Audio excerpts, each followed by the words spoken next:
Oke.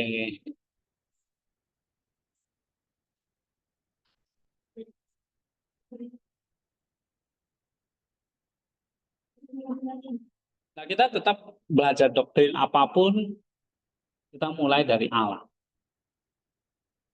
Karena dia sumber dan fondasi dari segala doktrin dan wahyu.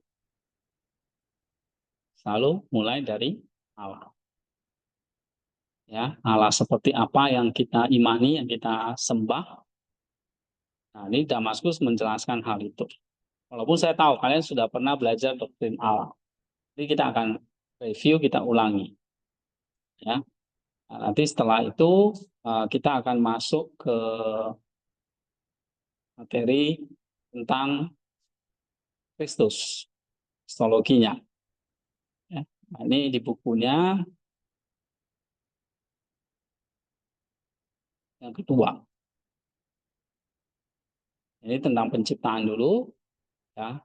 Eh, Lalu tentang manusia. Yang ketiga ini ya, nah, kita mau bahas. Nah, ini buku ketiga tentang Kristusnya, ya. Jadi buku kedua kita bahas secara cepat aja. Buku ketiganya ini yang penting tentang ekonomi, tentang firman, tentang kodrat Kristus, tentang inkarnasinya, ya, energinya. Lalu nanti terakhir buku keempat tentang eh,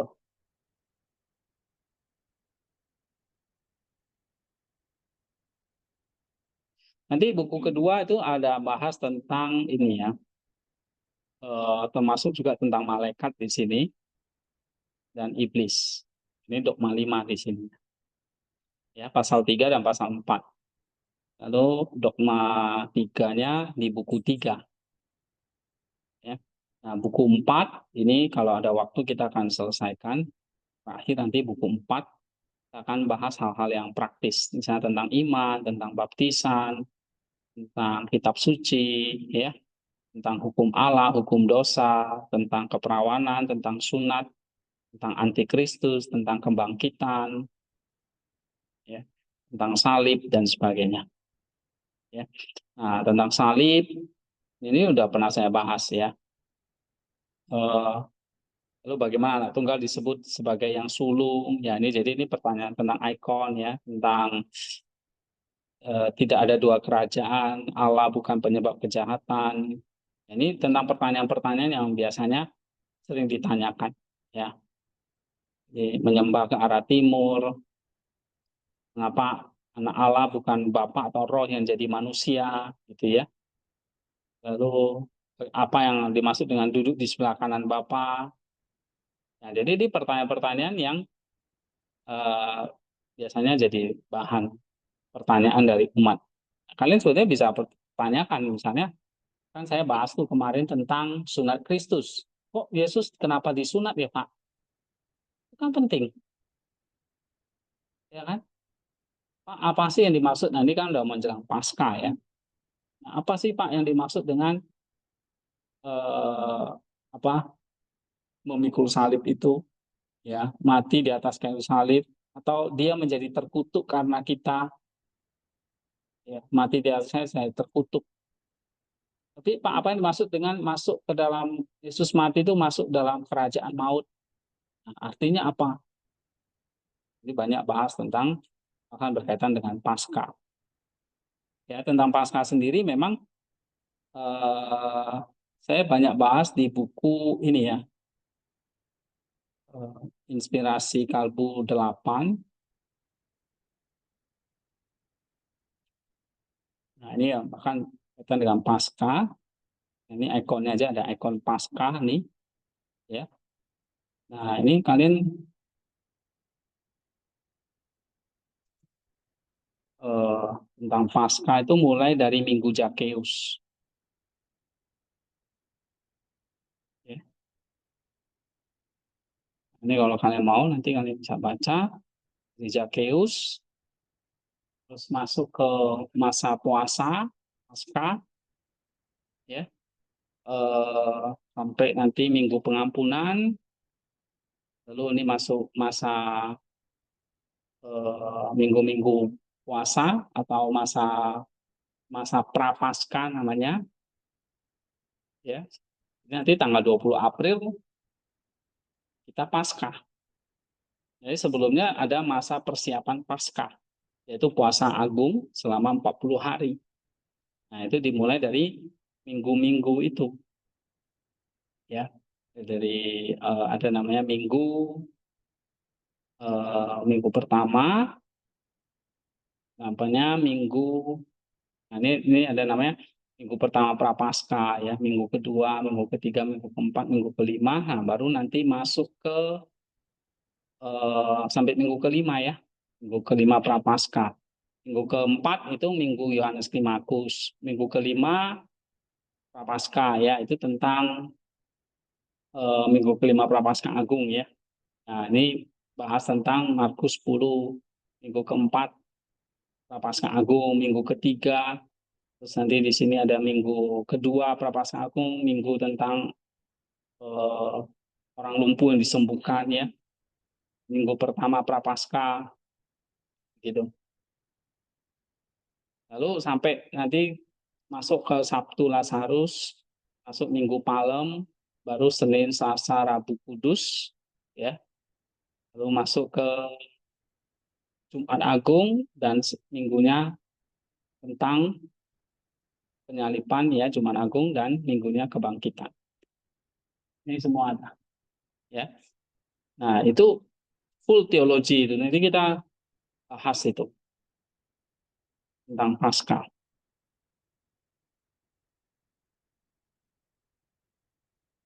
Kenapa ya?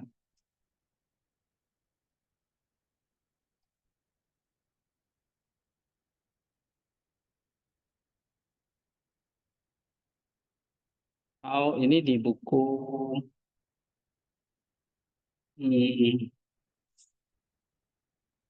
Inspirasi Kalbung,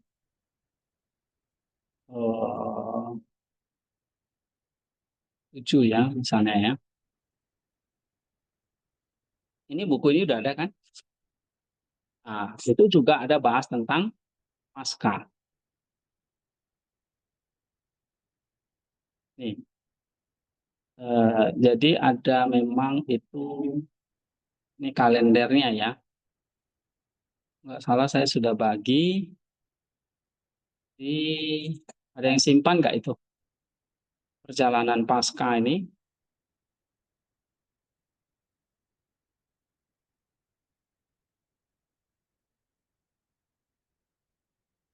Hmm,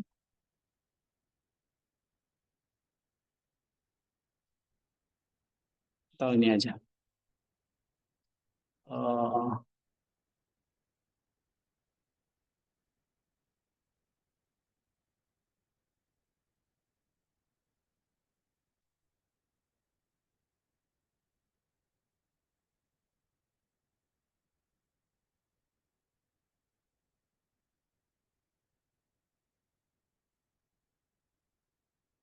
nah, ini ada kalendernya.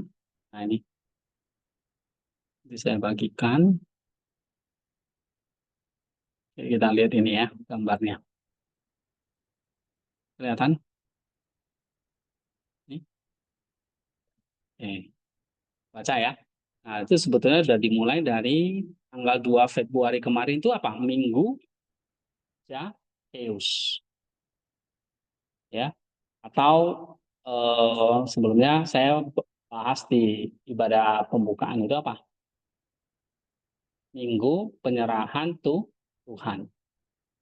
Masih ingat nggak khotbah saya ini?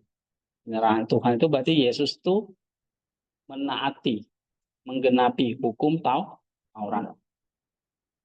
Baru dia bisa, hukum Taurat itu bisa digenapi, baru ada keselamatan. Kalau nggak, hukum Taurat itu belum digenapi, nggak ada keselamatan. Gitu. Ya. Nah, jadi penggenapannya dengan ketaatan. Yaitu tanggal 2 itu sebetulnya Minggu Zaccheus juga. Nah, Minggu Zaccheus itu apa? Ya, ini kalian bisa baca di sini.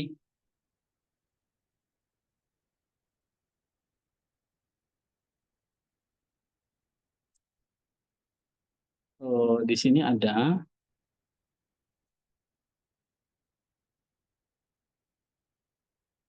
nih Zacchaeus dan kesombongan. Nih, Zacchaeus dan kesombongan atau nih Lukas 19 ayat 1 sampai 10 tentang Zacchaeus. Ya. Nah, ini tentang Zacchaeus. Nah, kalau di sini,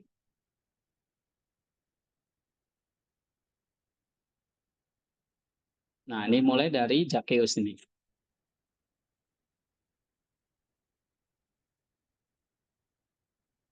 Ya. Minggu Zacchaeus. Setelah Zacchaeus apa? Kita tanggal 9 masuk minggu memungut cukai dan orang Farisi. Nanti diambil dari Lukas 18 ayat 10 sampai 14. Ya. Nah, di sini ada nggak orang Farisi dan pemungut cukai? Nah, ini dibaca. Lalu setelah itu minggu apa? Iya, tentang anak yang hilang. Minggu kembalinya anak hilang. Itu Lukas 15. Ada nggak di sini?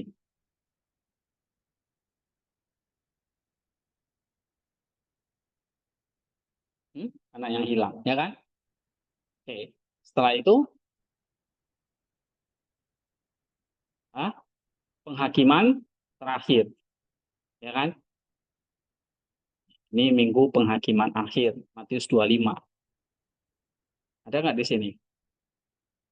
Nih, penghakiman akhir. Ya, kalau di Inspirasi Kalbu 8 itu ada juga eh, itu mulai dari halaman ini ya.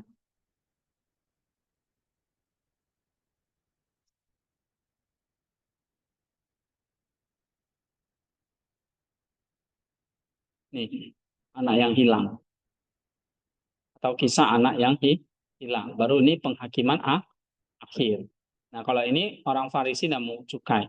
Ini udah saya urut sih, ya. Lalu penghakiman akhir. Nah, setelah itu baru masuk minggu puasa. Ada 5 minggu. Minggu apa saja? Minggu pengampunan, ya. Lalu, oh sorry, sebelumnya baru masuk minggu pengampunan dulu, ya. Minggu pengampunan dulu, baru nanti masuk masa puasa. Jadi puasanya mulai 9 Maret. Sorry. Puasanya minggu pengampunan tanggal 3-nya sudah mulai puasa. Ya. Minggu pengampunan. Jadi minggu pengampunan itu ya saling meminta maaf. Nah, kalau di sini di mana ini? Nih, kan? Minggu pengampunan. Kalau di sini ini tentang pengampunan. Nah, di minggu pengampunan itu biasanya umat itu sudah mulai puasa bebas daging. Jadi tidak makan daging lagi. Dan terakhir makan keju. Susu, telur itu terakhir. Ya. Tapi setelah penghakiman terakhir ini sebenarnya tanggal 24 Februari itu sudah nggak boleh makan daging. Sampai nanti tanggal 3 Maret tidak boleh makan susu, telur, keju. Jadi makannya ya sayur-sayuran. Kita di sini. Ya. Tanggal 3 Maret mulai puasa, lalu hari tanggal 9-nya minggu apa? Ikon atau ortodoksi. Ya, minggu kemenangan ikon. Nah, ini disebut juga minggu Gregory Palamas. Ya, minggu apa? Gregorius Palamas. Nah, ini minggu pertama Prapaskah. Ya. Nah, minggu pertama Prapaskah. Lalu minggu keduanya minggu Ortodoksia. Terus baru minggu keduanya minggu Gregorius Palamas. Baru minggu ketiganya minggu salib, penghormatan salib suci. Ya, jadi minggu Ikon, minggu Palamas, minggu Gregorius Palamas, minggu penghormatan salib suci. Baru minggu keempatnya minggu Yohanes Climakus, atau Climakus itu artinya tangga ya, Yohanes sang tangga. Nah, baru terakhir minggu Maria dari Mesir. Nah, ini semua ada di sini. Ya, misalnya di instansi 7 itu ada minggu eh, Palamas, pemulihan salib, minggu Yohanes Climakus, minggu Maria dari Mesir. Nah, baru habis itu Lazarus ya. Baru minggu Palem, baru nanti Seninnya tentang kita bahas tentang Tuhan Yesus mengutuk pohon ara, Selasanya tentang Yusuf, Rabunya tentang mempelai laki-laki yang datang pada tengah malam, ya. Bahas juga tentang 10 gadis, ya, perumpamaan tentang 10 gadis, dan juga pelacur yang mengurapi kaki Yesus ini di hari Kamis. Oke, ini hari penyerahan diri. Nah, hari Jumatnya, ya ini perjamuan akhir di hari Kamis ya. Jumatnya Jumat Agung, Sabtunya Yesus turun ke Hades, Minggunya kebangkitan. Nah, ini semua ada. Di sini ini juga ada ya. Minggu pertama itu tadi apa? Ortodoksi. Kedua, Gregorius Palamas, ini Minggu Gregorius Palamas. Lalu minggu ketiganya tentang salib ya. Ini dibahas tentang salib di sini. Lalu keempatnya Yohanes Climakus. Ya. Kelimanya tentang apa? Maria dari Mesir ini. Kehidupan Saint Maria dari Mesir. Pertobatan Maria dan sebagainya. Nah, baru bahas tentang Lazarus yang bangkit. Ya. Nah, baru Minggu Palem. Oke, baru nanti Senin Kudus tentang Yusuf dan pohon ara. Ya. Selasa Kudus tentang mempelai laki-laki, gereja dan perumpamaan 10 gadis. Rabu, perempuan yang mengurapi Tuhan. Kamis ini tentang perjamuan akhir. Jumat itu udah penyalipan.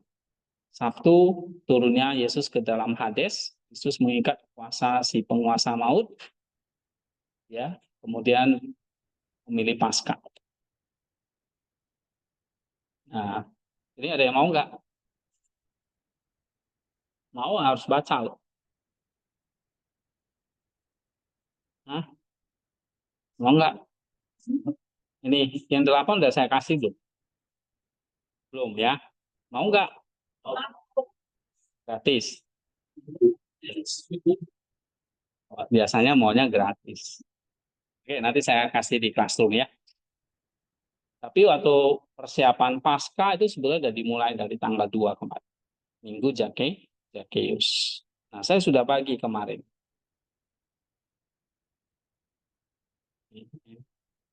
Tanggal 2 berarti Senin ya. Minggu kemarin ya. Nah, ini hari Minggu. Sorry. Nah, ini.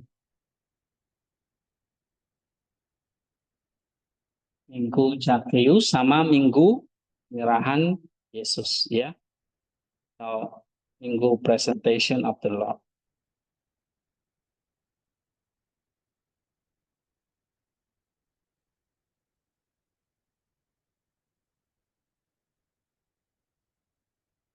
Di Selasa, ini ada di sini. Minggu Jakeus.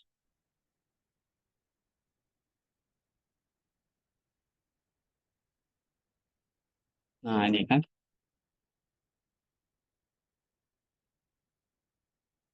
Ya, Minggu Jakeus itu diperingati tanggal 2 kemarin.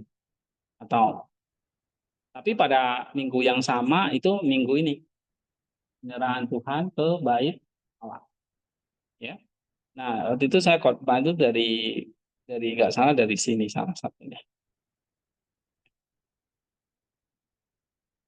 Oke. Nah, kalau di buku ini itu ya, nanti baca paskanya kalau yang inspirasi kalbu 8 itu dari halaman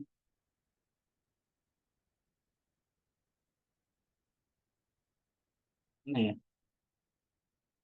Zacchaeus, Zacchaeus. Itu Natal, setelah Natal terus Giovanni. Giovanni tahu Yesus dibaptis. Ya, ini tentang Giovanni. Jadi teologi semua. Tapi ya nggak mungkin saya bahas di kelas. Panjang sekali, 730 halaman. Nah, nih, mulai halaman eh, Lukas 16 nih, 200. Nah, nih, sampai nanti eh, berapa? Zakheus sampai pasca itu berarti berapa? Tadi Zakheus halaman berapa? Hmm? Nih, 246 ya. Sampai itu pasca itu halaman pasca nih 691. Tugas baca ya. Tugas baca aja, nggak usah kumpul.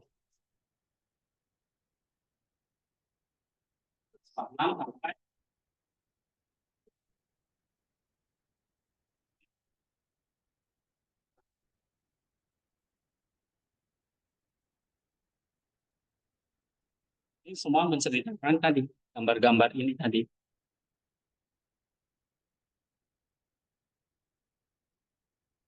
Jadi di pasca itu kita benar-benar mempersiapkan diri. Ya, cuma di hari tanggal 20 itu. Ya. Nah, ini ada lagi. Paskanya tanggal 20.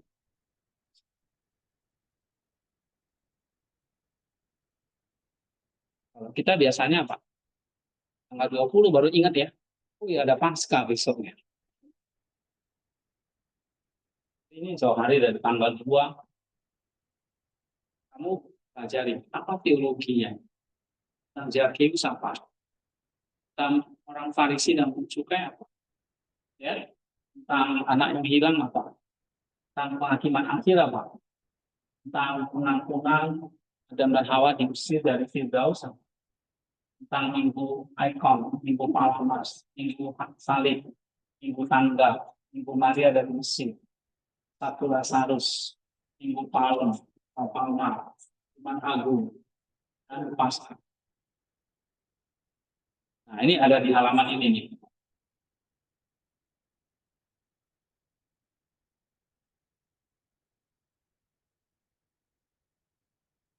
Nah, nanti saya kasih. Dan sahabat-sahabat, ya. Bukan tugas, tapi ya, buat baca aja. Oke. Nah, mau nggak mau, ini menjelang Pasca, saya sebetulnya kepingin coba bahas ini gitu. Ya,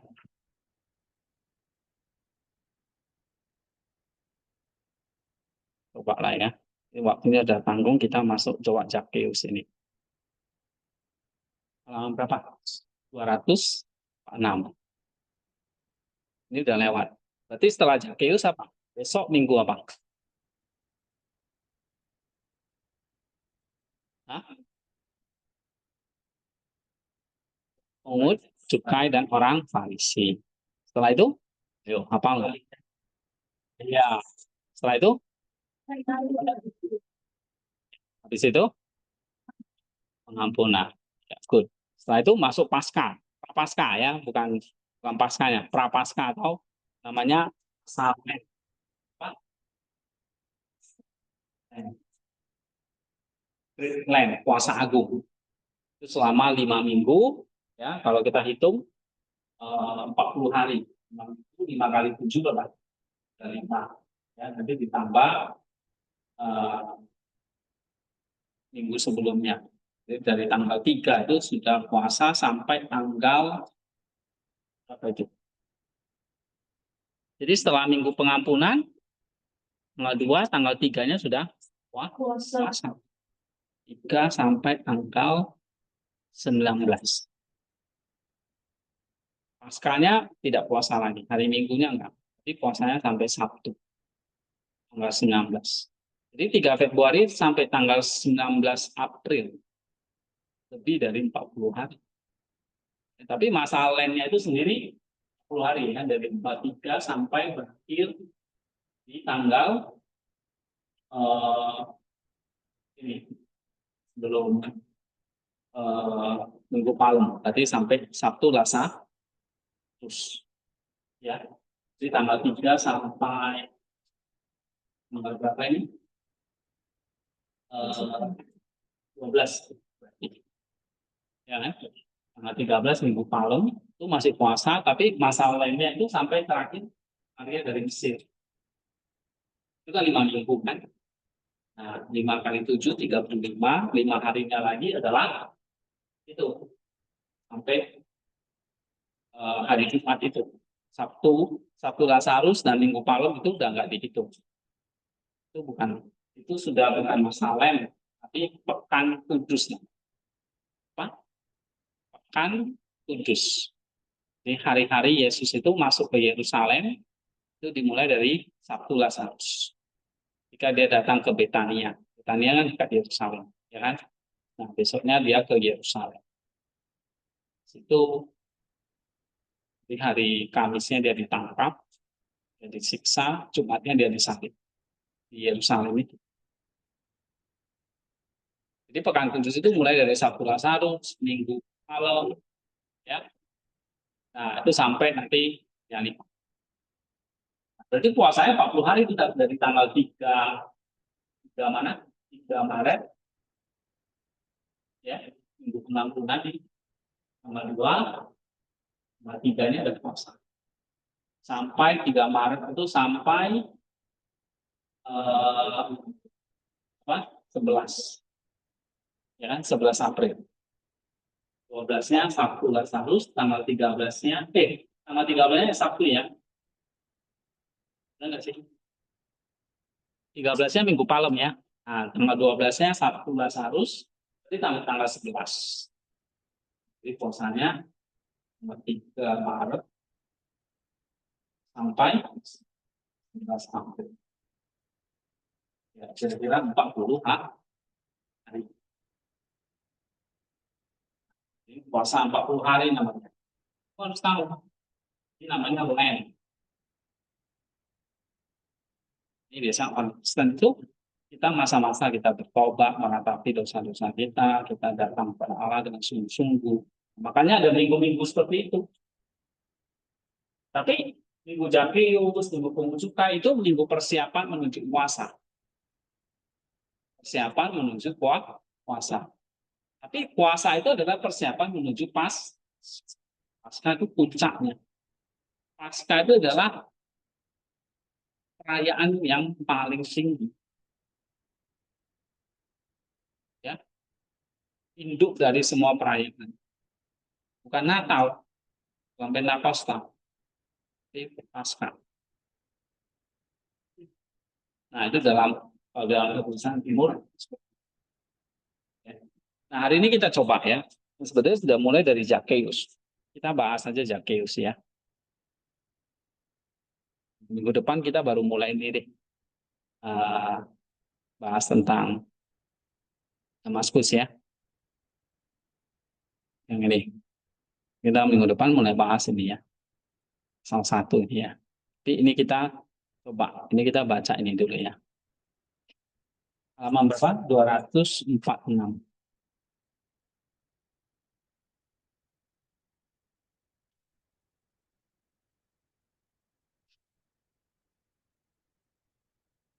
Ini diambil dari cerita Lukas 19 ayat 1 sampai 10 ya. Di mana Zakheus itu datang mau melihat Yesus ya. Nah, di sini ini homili dari ini ya. Saya gabung dari Cyril, Theophilus, dan Nikolai ya. Oke, coba kita baca ya. Apa yang diajarkan tentang Zakheus di sini kisahnya?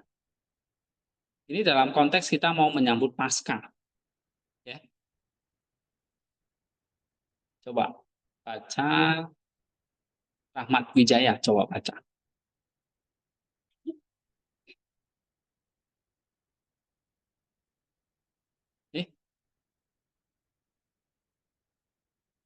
Saya gedein lagi.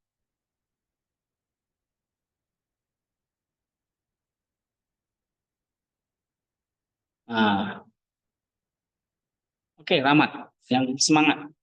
Dalam firman diucapkan oleh dia yang firmannya lagi dan sukacita dan kemuliaan bagi orang besar. Sama seperti kita yang bersang berbuah menjadi kita. Berbunga karena keputusan angin musim. Demikian pula setiap orang tidak peduli betapa bersang dan gelapnya oleh dosa. Dia disebabkan awan muda karena keadaan Karena kedekatan dengan Kristus. Dengan Kristus adalah seperti beradaptasi dengan minat wangi yang menghidupkan dan menghidupkan. Yang memulihkan kesehatan, meningkatkan kehidupan, memberikan kebahagiaan pada jiwa. Pikiran dan perkataan manusia adalah kata lain jauh dari Kristus berarti kebusukan dan kematian. Dekat dengannya berarti keselamatan dan kehidupan. Nah, ini gambaran tentang ini loh. Zakheus yang rindu dekat dengan Yesus. Walaupun dia terhalang kan oleh banyak orang itu. Tapi dia punya akal apa? Manjat pohon. Nah, tapi di balik cerita ini, Zakheus yang dekat dengan Yesus itu maksudnya apa? Dekat dengan Kristus berarti keselamatan dan kehidupan. Jauh dari Kristus berarti apa? Nah, itu. Jadi Minggu Zakheus itu, ayo kita mulai dekat nih sama Kristus nih. Karena udah mau Paskah nih. Paham nggak maksudnya? Ayo, anakku sini. Mulai dekat. Gambaran ini. Kita harus jadi seperti Zakheus. Dekat, selamat. Jauh, binasa. Ya. Oke, coba baca Krismat. Hari ini keselamatan saudara. Nah, itu dia. Dalam Lukas tadi kan. Terus? Kristus ada mas yang dimasukinya saudara-saudara kita adalah sebuah rumah yang di dalamnya dosa. Artinya selama Kristus masih jauh dan selama datang ketika Kristus mendekatinya, namun demikian akankah Kristus menghampiri rumah saya dan rumah Anda? Hal itu tergantung pada kita. Nah, itu dia. Hal itu tergantung pada kamu. Oke, terus? Dia tidak sembarang masuk ke dalam rumah orang, khusus Zakheus, tetapi dia masuk sebagai tamu yang paling tinggi. Nah, kamu undang dia nggak seperti Zakheus undang Kristus masuk ke dalam hatimu?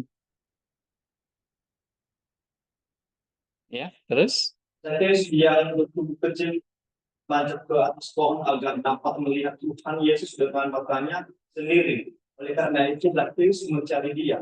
Zakheus menginginkan dia dan juga harus mencari dia untuk menemukannya dan menunjukkannya agar dia mendekat kepada kita dan dengan roh kita memanjat tinggi-tinggi untuk melihatnya, kemudian dia akan mengunjungi rumah kita seperti dia di rumah Zakheus dan bersama dia keselamatan akan datang. Nah, jadi persiapan menjelang puasa itu kumpul sini.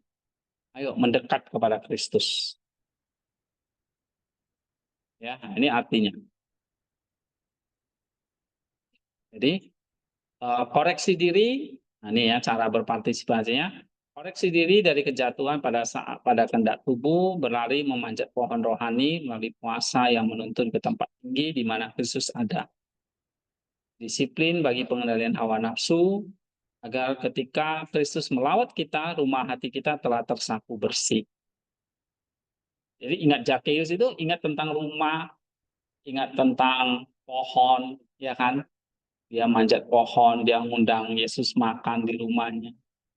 Nah, itu semua ada pengertian rohaninya.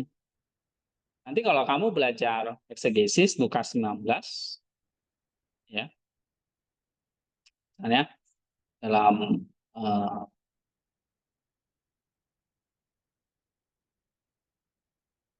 mana ya?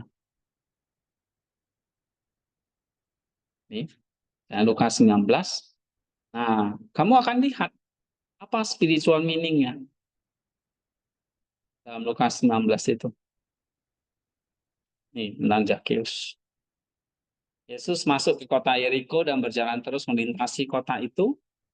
Di situ ada seorang bernama Zakheus, kepala pungut cukai, dan ia seorang yang kaya. Ia berusaha untuk melihat orang apakah Yesus itu, dan tetapi ia tidak berhasil karena orang banyak sebab badannya pendek. Ia pun berlari mendahului orang banyak, lalu memanjat pohon ara untuk melihat Yesus yang akan lewat di situ.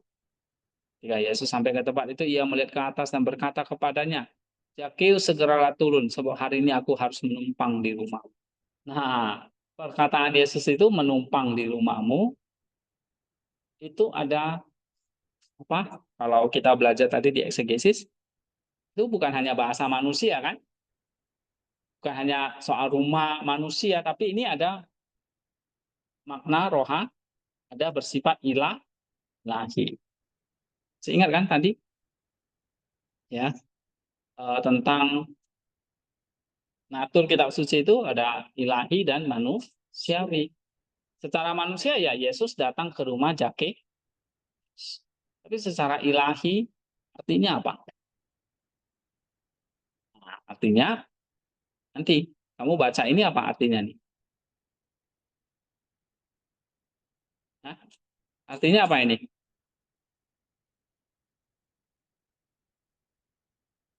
Nih ya, nanti kamu lihat di sini.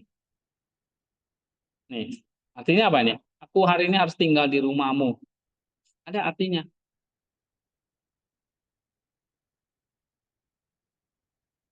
ya kan? Ini kalau kamu baca ini berarti kamu sedang mencari apa? Eklesialnya. Apa yang dikatakan oleh Bapak Gereja. Ya. Nah, coba kita mulai ya. Ayat 4 dulu. Ayat 1 sampai 4. Jadi ini sudah ya, ayat 1 sampai 4. Sekarang coba baca. Zakheus, Isman. Zakheus adalah kepala cukai seorang yang sebelumnya dikuasai oleh tambahkan, dan yang satu-satunya tujuan hidupnya adalah untuk memperbesar keuntungannya.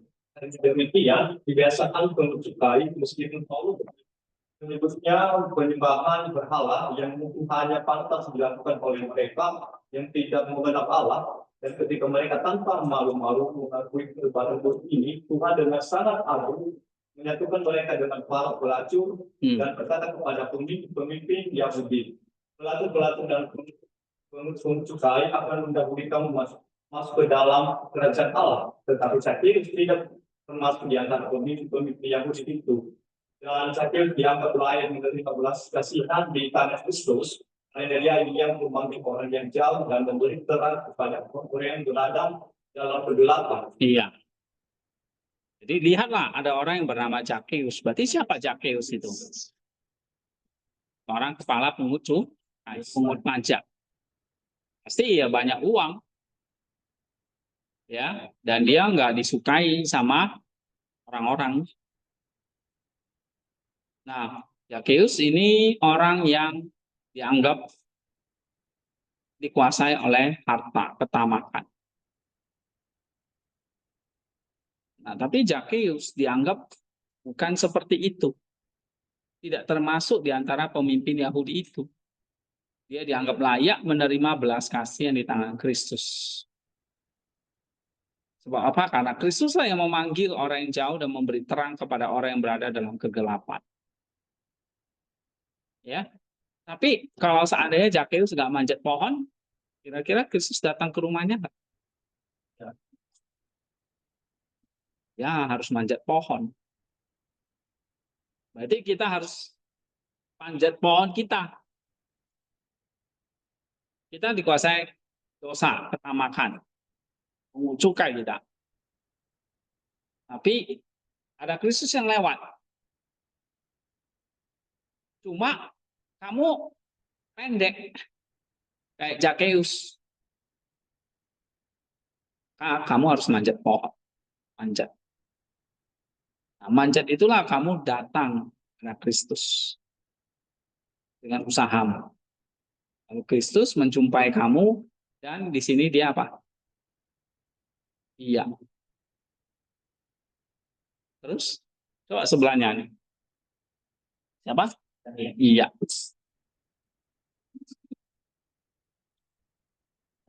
Tapi marilah kita lihat bagaimana pertobatan Zakeus. Saya ingin melihat ya, karena itu ia mengancam pohon ara dan benih keselamatan pun berjalan dalam dirinya. Mungkin untuk melakukan ini dengan mata ilahi, dan karena itu ketika memandang ke atas, saya melihatnya juga dengan mata manusiawi. Dan ini memang adalah tujuannya agar semua orang diselamatkan.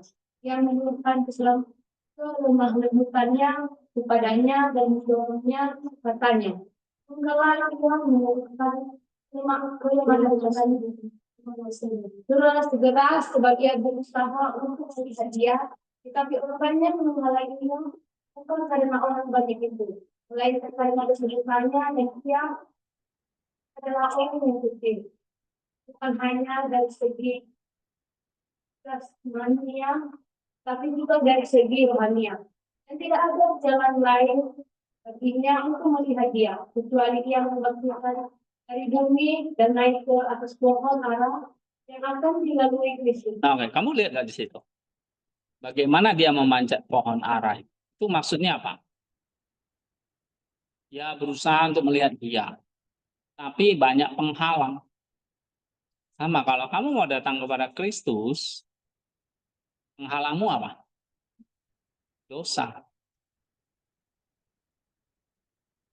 Ya. Jadi penghalangnya itu banyak orang itu dosa-dosa. Ini sisi lain tubuhmu kecil juga. Banyak orang sementara tubuhmu pendek. Nah, itu ada spiritual meaning apa? Banyak orang itu berarti apa? Dosa-dosa. Badanmu pendek, kecil. Ini masalah fisik, jasmani. Tubuh kita lemah. Tubuh kita itu kalau disuruh berdoa tuh nggak suka. Tubuh kita kalau disuruh kerja itu nggak suka. Tubuh kita itu apa ya? Pokoknya yang kan enak, tidur yang enak, benar kan? Saya nggak yakin kalian dulu di rumah tuh pernah masak, nyuci. Sampai di sini mau nggak mau kan? Ya kan? Mungkin di rumah nggak pernah masak, pokoknya pulang orang tua udah masak. Nyuci ada orang tua, mau jajan ada. Nah, sampai di sini, nah, kamu baru tahu rasa. Ya, happy. Dia ketawa berarti dia ngalami di sini. Tubuh kita kecil. Dari segi jasmani kita nggak suka hal-hal yang rohani. Ini ada jalan lain.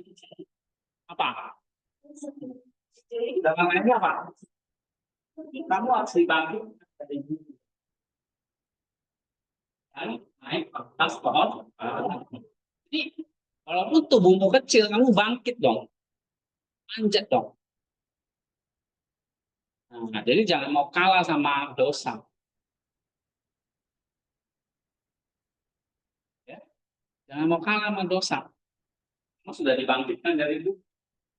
Ini kamu sudah jadi orang Kristen. Sudah dibaptis. Sekarang kamu naik ke atas pohon. Oke. Nah, terus dikatakan mengandung teka-teki ya, tidak ada caranya bagi seorang untuk melihat Kristus dan percaya kepadanya kecuali dengan naik ke atas pohon ara, dengan menanggalkan anggota-anggota tubuhnya yang ada di atas bumi, yaitu pencabulan, kenajisan dan sebagainya. Oke, sedikit lagi ya. Coba baca. Helmi. itu Hmm. sebab dia telah mengatur jalan yang benar itu pembenaran. Dan dia telah memilih kata seperti ini. Bodoh bagi dunia itu saling menolak. Dan setiap orang yang mengikuti dunia dan mengikuti kata praktis untuk diselamatkan, sebab orang itu melakukan hukum Taurat dengan pengertian. Dan demikian menjadi pohon ara yang menghasilkan bodohan bagi dunia.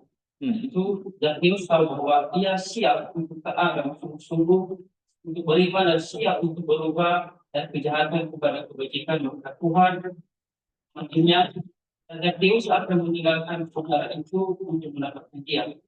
Dan dengan sebesar dia turun dan menerima dia dengan sukacita. Bukan hanya karena Zakheus melihat dia seperti yang diharapkan, tapi karena Zakheus juga telah dipanggil olehnya. Dan Zakheus menerima dia untuk tinggal bersamanya yang tidak pernah dia Duga. tidak pernah dia duga. Oke. Ya. Nah, sekarang ayat 5 sampai 10. Coba baca Marsha. Zakheus kepada Tuhan karena ini adalah ini adalah suatu tindakan yang saya tahu apa yang Nah, ini penting ini. Kok bisa Zakheus manjat pohon? Kok dia mau? Karena dia punya apa? Iya, keinginan itu. Ya, keinginan yang besar itu. Dan Yesus punya sense, punya pengetahuan ilahi. Apa yang ada dalam hati Zakheus. Makanya dia langsung mau ke rumah dia. Yesus melihat apa? Coba baca lagi. sangat siap. Oleh karena itu, ya bukan. Oleh karena itu, ini adalah pemulaan dan perubahan lagi. Daripada matanya adalah kesalahan, sekarang perubahan. Dan sebenarnya dia Iya. Terus? tapi kalau beberapa juru selama 3 Agustus, apa yang engkau lakukan, ya Tuhan? Jika engkau mengira di rumah Zakheus dan berkenankah engkau tinggal di rumah kepala pemilik itu, ia belum membersihkan modal kecintaannya yang sama akan Tuhan. Ia masih sakit karena ketamakan. Ibu dari segala kejahatan, ia masih penuh dengan kesalahan dan pemerasan. Tapi ia katanya, aku sungguh mengetahui hal ini. Nah, pada hakikatnya aku adalah Allah. Dan aku mengetahui jalan-jalan setiap orang di bumi. Dan bagi dia itu, aku juga mengetahui hal-hal yang akan datang. Aku telah memanggilnya untuk bertobat, dan ia telah siap untuk itu, dan meskipun Manusia. bersungguh-sungguh dan melakukan kelemahan berkati, fakta-fakta akan membuktikan bahwa mereka salah. Karena Zakheus ada tertulis berdiri dan berkata kepada Tuhan, biarlah setengah dari apa yang ada padaku, berikan kepada orang miskin, dan jika aku merasa seseorang, aku akan mengembalikannya 4 kali lipat. Nah, ini dia. Ya, terus? Zakheus berkata, setengah dari apa yang aku berikan kepada orang miskin, maka kita melihat semangatnya. Ia mulai memberikan tanpa ragu-ragu, dia hanya memberikan sedikit saja, semua yang dimilikinya. Bahkan apa yang dia peras agar ia dapat memberikan pada mereka yang telah dia berikan. Dari sini kita belajar bahwa tidak ada manfaatnya sama sekali bagi orang yang memberikan sedekah pada orang lain dari uang, memperolehnya dengan cara yang tidak benar dan mengabaikan orang-orang yang telah tidak curangi untuk mendapatkan uang tersebut. Lihatlah apa yang dilakukan Zakheus dengan uang itu. Ia menipu seseorang yang mengembalikan uang itu kepadanya 4 kali lipat. Dengan demikian, memperbaiki kerugian yang telah ia lakukan pada setiap orang yang keras, inilah sedekah yang sejati. Dia tidak hanya memperbaiki kerugian, tetapi dia melakukannya dengan peningkatan. Hal ini sesuai dengan hukum Taurat yang memerintahkan dengan pencuri membayar ganti rugi 4 kali lipat. Jika kita perhatikan dengan sesama, kita melihat bahwa tidak ada yang tersisa dari uang Zakheus. Setengahnya yang diberikan kepada orang-orang miskin, dan dari setengah yang tersisa untuknya, yang memberikan 4 kali lipat kepada orang-orang Yang telah ia yang rugikan. telah ia rugikan. Tapi karena kehidupan mencukai rasa dari penipuan dan pemerasan, Dan karena ia telah mengembalikan 4 kali lipat dari apa yang telah diambilnya dengan tidak semestinya, maka ia telah merujuki semua yang dimiliki. Nah, ini dia. Jadi memang dia benar-benar mengosongkan hartanya. Terus, Dari sini kita melihat bahwa pemikirannya melampaui apa yang dimiliki oleh orang. Karena ia telah menjadi murid Injil dan yang mengasihi sesamanya lebih dari dirinya sendiri. Dan apa yang menjadikannya untuk dilakukannya, dan dia sudah berkata, aku akan memberi setengah, aku akan mengembalikan 4 kali lipat. Melainkan, lihatlah, aku memberi dan aku mengembalikannya. Sebab ia telah mendengar nasihat Salomo, dan Allah berkata, kembalilah besok aku akan memberi. iya. Oke, terus, Kamu melihat perubahannya yang cepat ke arah yang lebih baik. Kebesarannya menuju kesalehan, limpahan sertanya kepada orang miskin, dia yang sebelumnya adalah seorang pemungut cukai, oleh ditempatkan pemimpin pemungut cukai, yang menyerah pada ketamakan, dan mengejar keuntungan, ketika itu juga menjadi penuh belas kasihan, dan mengabdikan diri untuk beramal. Dia berjanji bahwa ia akan membagikan hartanya kepada mereka yang dibutuhkan, bahwa ia akan memberikan mereka yang telah menipu. Dan dia yang tadinya adalah budak ketamakan, menjadikan dirinya miskin dan tidak lagi memberikan keuntungan. Kristus memberitakan kepadanya kabar baik tentang keselamatannya. Yang ia maksudkan dengan rumah itu adalah Zakheus. Karena Tuhan tidak akan menyebut sebuah bangunan yang tidak berjiwa sebagai anak Abraham.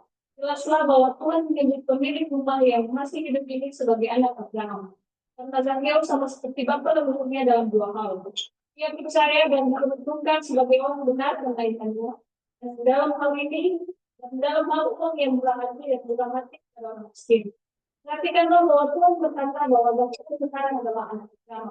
Dan dalam perlakuannya saat ini, Tuhan melihat keserupaannya dengan Abraham. Tuhan tidak mengatakan bahwa Zakheus selalu menjadi anak Abraham, tapi dia sekarang adalah anak Abraham. Sebelumnya, ketika ia menjadi pemungut cukai dan kepala pemungut cukai, dia tidak memiliki. dan dia bukan anaknya.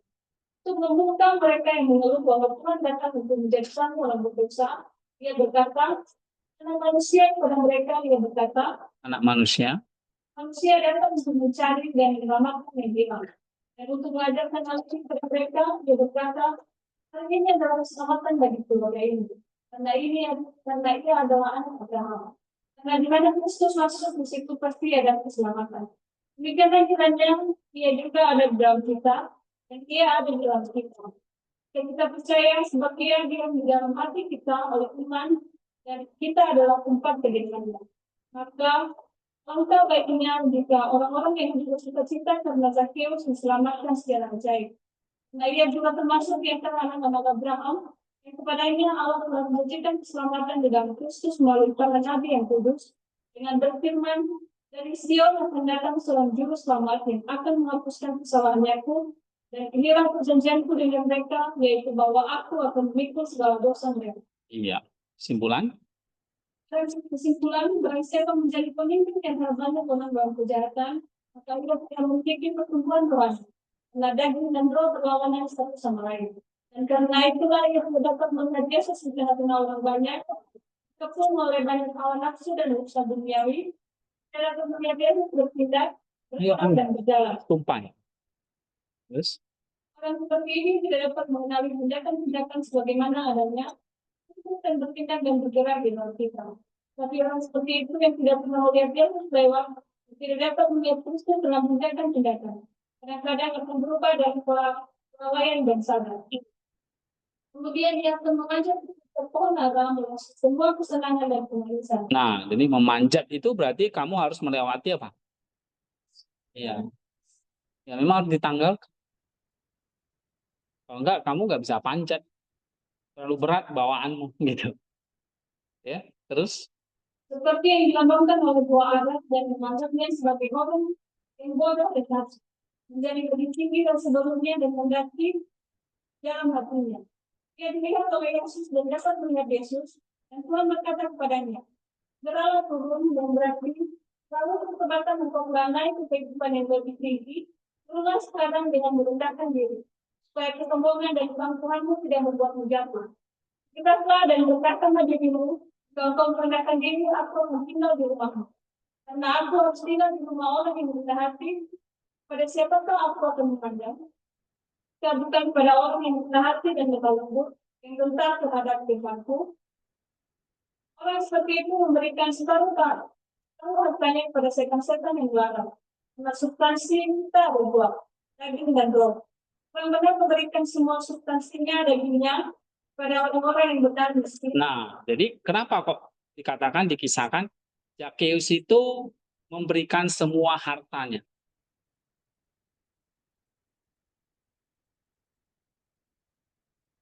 Berarti ikut Yesus harus miskin gitu, larat, nggak ada uang sama sekali. Nah, ini kan kisah Zakeus, kita harus nangkap makna rohaninya, bukan supaya kamu tiru. Makna rohaninya apa? Kamu ketika Yesus memberikan semua hartanya, karena dia balikin, terus yang peras tuh dia balikin juga. Berarti tadi dikatakan habis kan? Ini artinya apa?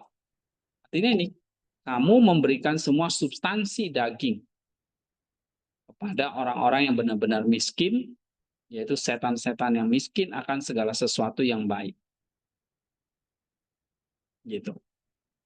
Ya. Jadi memang kita melepaskan semua dosa. Daging itu dosa. Nah, itu artinya. Nah, jangan tinggal di dalam dosa. Terus, Dia tidak melepaskan substansi rohaninya, seperti yang dikatakan Tuhan pada Iblis tentang air. Lihatlah, aku menyerahkan ke dalam tanganmu segala yang ada padanya, tapi janganlah engkau menjamah keduanya. Dan jika ia mengambil sesuatu dari seorang dengan tuduhan palsu, maka ia akan mengembalikannya 4 kali lipat.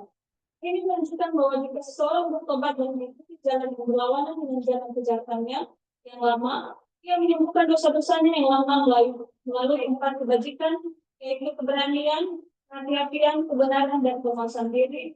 Dan dengan demikian menerima keselamatan dan disebut sebagai anak Abraham. iya, maka dia disebut anak Abraham. Ya. Terus, Seperti Abraham, ia juga keluar dari negerinya dan dari kerabutannya dengan kejahatannya yang dulu dan menolak kondisinya yang dulu.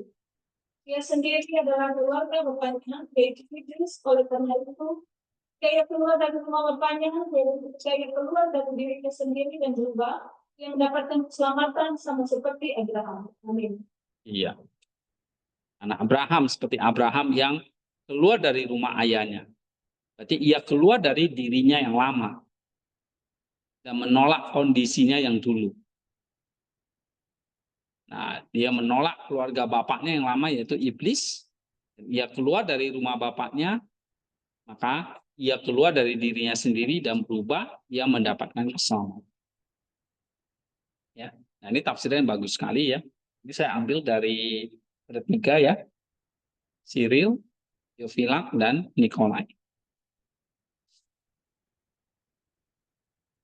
Oke.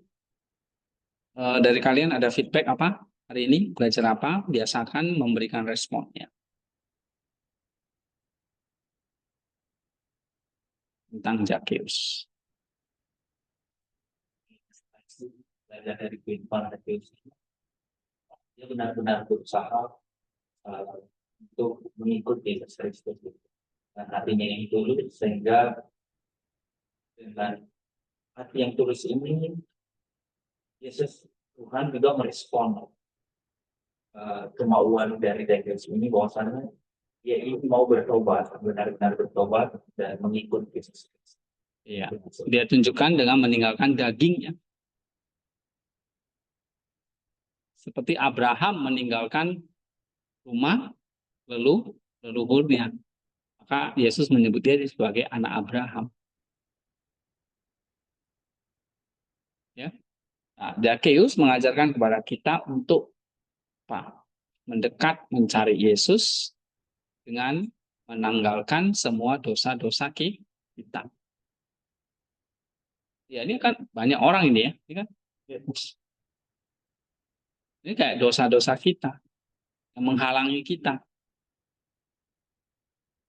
Terus berbadan pendek. Nah, badan kita Ya tadi saya katakan, sebetulnya nggak mau cari Yesus. Kita harus bangkit manjat pohon. Karena kalau badan pendek, banyak pohon, banyak orang bisa lihat nggak? Ya nggak bisa. Satu-satunya cara yang manjat pohon. Nah, pohon ara ini menggambarkan apa? Hah? Pohon ara ini, pohonnya, manjatnya itu. Itulah latihan-latihan rohani kita.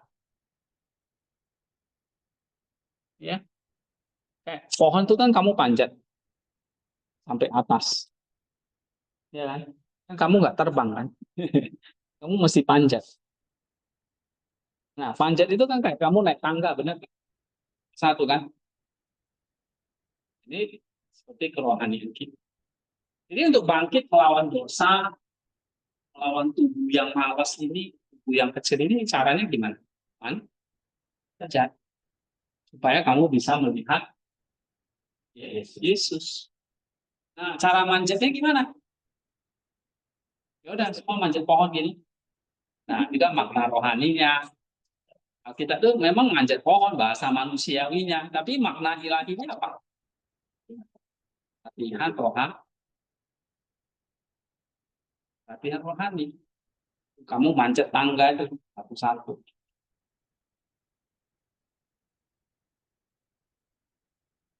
Ya. Kamu baca ini, kamu baca kitab suci, kamu doa, kamu belajar, itu kamu ngerjain paper, itu latihan melawan kedagingan kita, melawan tubuh kita yang pendek itu.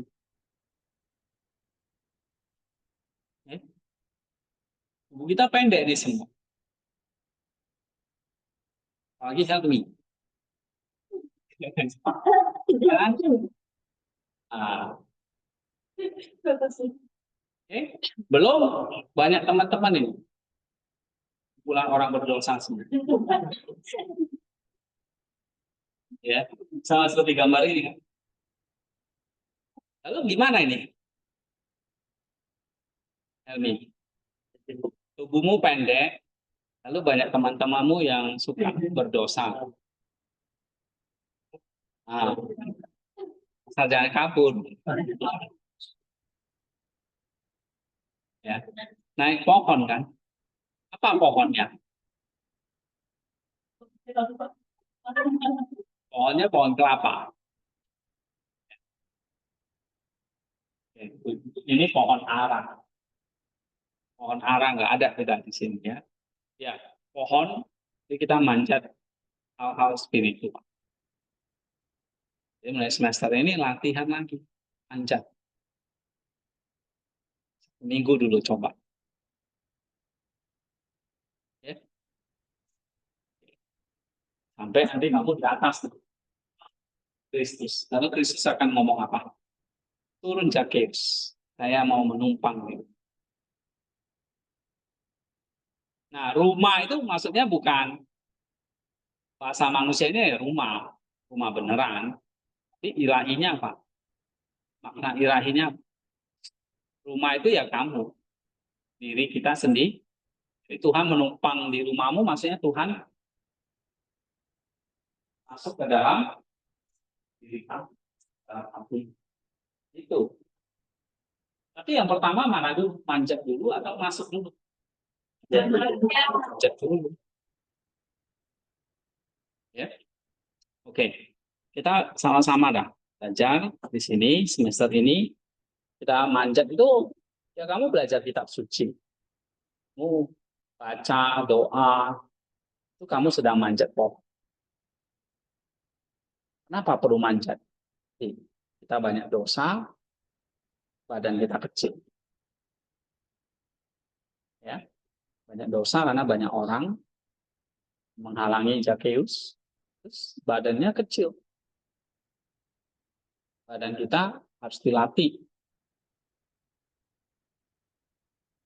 Oke. Ya, kita berdoa ya. Bapak di surga, terima kasih untuk hari ini, hamba-Mu dan kami semua boleh sama-sama belajar dari Engkau. Ya, Roh Kudus yang boleh mengingatkan kami 1 minggu ke depan untuk belajar menjadi serupa dengan Zakheus. Kami sadar kami banyak kelemahan, dosa, ampunilah kami ya Tuhan. Dan juga badan kami seringkali terasa capek, lelah, dan kami sebetulnya tidak kuat ya Tuhan. Tapi Tuhan memberikan jalan kepada kami untuk mendekat kepada Engkau. Di mana kami bisa lakukan segala hal dalam memanjat ini, latihan-latihan yang kami kerjakan, itu kiranya kami semakin dekat dengan Engkau. Terima kasih untuk pelajaran hari ini, berkati waktu kami selanjutnya.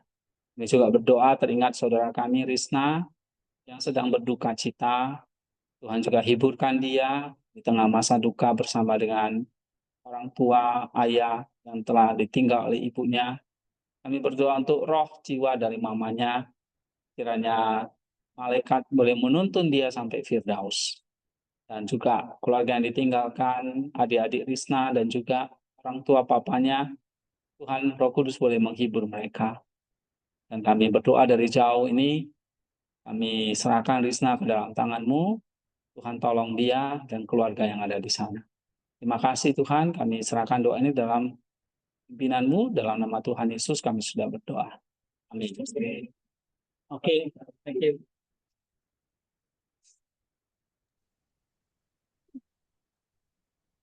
Thank you, Pak. Oke, Christoph, thank you ya. Sampai ketemu Jumat Oke, depan. Pak, thank you. Ya. Oke, Pak, sampai jumpa. Sampai.